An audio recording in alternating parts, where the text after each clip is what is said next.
వాస్తవానికి చరిత్ర అద్భుతమైన, విచిత్రమైన, మనస్సును కదిలించే మరియు మన మానవ సంస్కృతిలో తమను తామును అల్లిన నమ్మశక్యం కాని కథలతో నిండి ఉంది.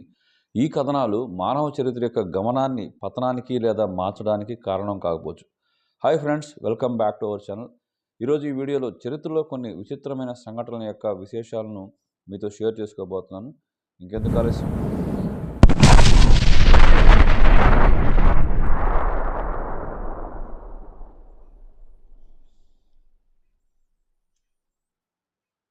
1518 డాన్సింగ్ ప్లేగ్.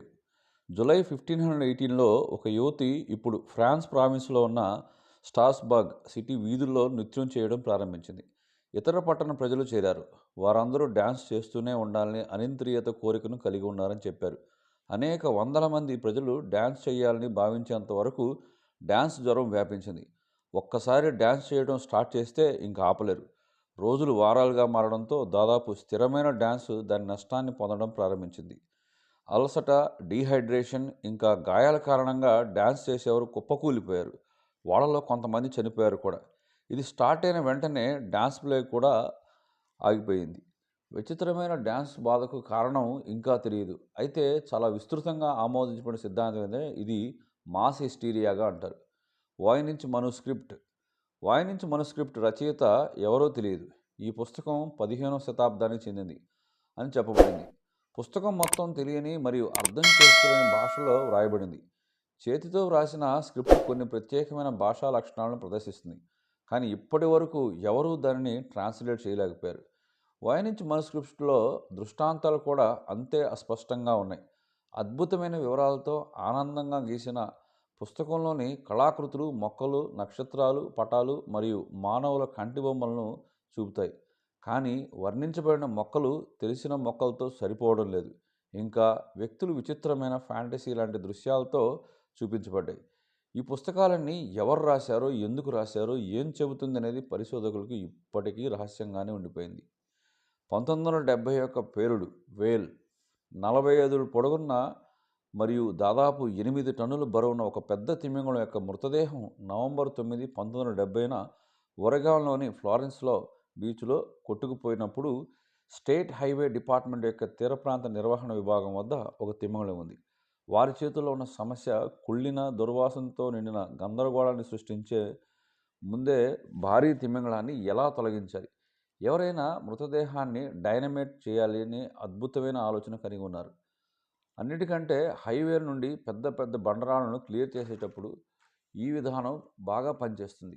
నవంబర్ 12న వారు తమ ప్రణాళికను అమలులోకి తెచ్చారు, కానీ ఫలితం వారు ఊహించినట్లుగా సులభంగా తొలగించగలేదు. ముక్కలు చెక్కలు గొప్పగా కాదు, బదులుగా పేలుడు, రక్తం మరియు బ్లబ్బర్తో చూపులకు గుంపుగా నింపింది.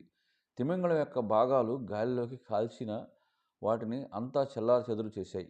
ముఖ్యంగా ఒక పెద్ద భాగం ఆగి ఉన్న కారుపై పడి తీవ్ర నష్టం కలిగించింది.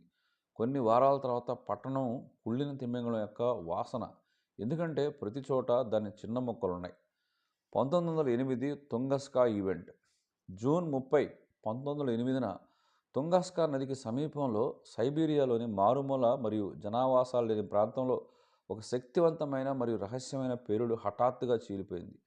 ఈ పేలుడు అడవిలో 77 చదరపు మైళ్ళ ప్రాంతాన్ని చదును చేసి 80 మిలియన్ల చెట్లను చదును చేసింది. ఈ పేలుడు 10 నుంచి 15 మెగాటన్నుల డైనమైట్తో సమానమని పరిశోధకులు అంచనా వేస్తున్నారు. అయితే పేలుడు కారణం ఏమిటి?